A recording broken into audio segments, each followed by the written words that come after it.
Welcome to the CCG Museum for this short terminology video. In this series, intended for newcomers to the CCG hobby, we explain basic terms one may commonly encounter. For today's video, we will be discussing starter decks and booster packs. Collectible card games are collectible. Yes, this is rather obvious, but it has implications beyond what the average consumer may consider, but must be taken into account by anyone wanting to get into the business. Perhaps the biggest question this leads to is, how are players going to get the cards? Since Magic was inspired by other forms of collectible cards already on the market, the most obvious answer would be to issue them in packs, the way collectible cards generally are. It seemed an obvious choice, but there was one small problem. How are you going to get players into the game to begin with? Sure, a good product will probably sell plenty of packs, but how are people going to know that the product was good? I mean, for Magic the Gathering, a deck needed to be at least 60 cards. And someone who's only a little bit interested might only want to buy one product to see if they enjoy the game. Then you also need to consider the fact that you need to tell new players how to play the game. The answer to these concerns was the starter deck. These contained 60 cards and a rulebook. In the early days, starter decks were still randomized.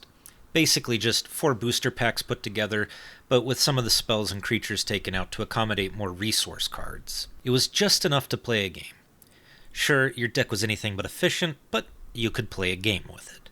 With starter decks being the primary means of getting players into the game, the smaller packs needed a new name. So the term booster pack was created, which really is the perfect name because it's a pack with cards that will boost the power of your decks.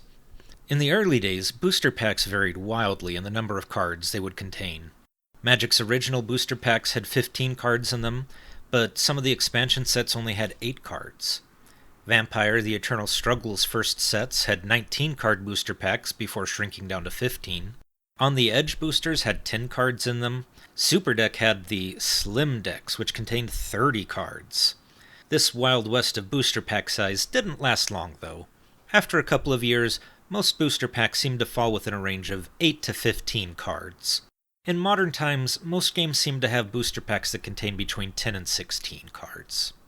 The biggest shift, though, would be the coming changes to starter decks. As mentioned, in those early days of CCGs, starter decks were all randomized.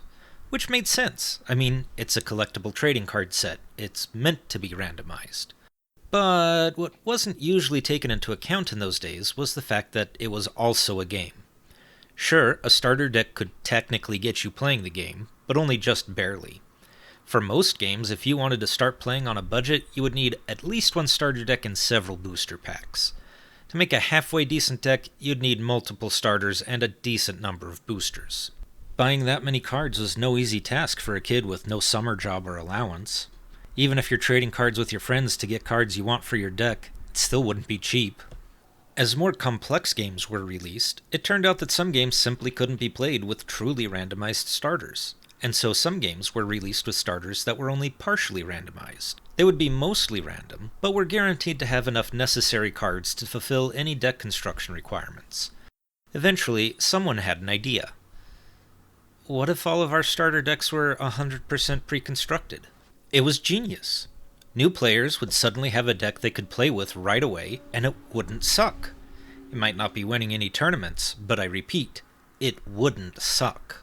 New players were no longer being turned off by having a completely random deck that would lose to all but the worst of constructed decks. Not to mention that pre-constructed decks by their very nature also taught players about deck construction, deck archetypes, and all sorts of other basic aspects of the game. This meant that more newbies ended up enjoying the game and buying more cards. It was a win-win situation. Now, I should point out that some games, such as the Decipher's Star Wars game, had released pre-constructed decks in 2-player starter sets before this. But those were separate products, and they were still releasing randomized starter decks at the same time. It was a couple years before people realized they could replace their randomized starters with pre-constructed ones entirely. Once pre-constructed decks hit the scene in 1997, starting with Aliens vs. Predator and followed up soon by Magic's Tempest set, it took almost no time at all for them to become the standard. As quickly as 1998, there were almost no games still using randomized starters. There might have been none, but I haven't been able to find any room cards to verify. But certainly by the time 1999 hit, randomized starters had become extinct. So now you know what starter decks and booster packs are. Thank you for attending this terminology lesson. Please let us know in the comments what you thought of the video and what terms you might like us to explain in the future. Have fun out there, and always remember to cut the deck.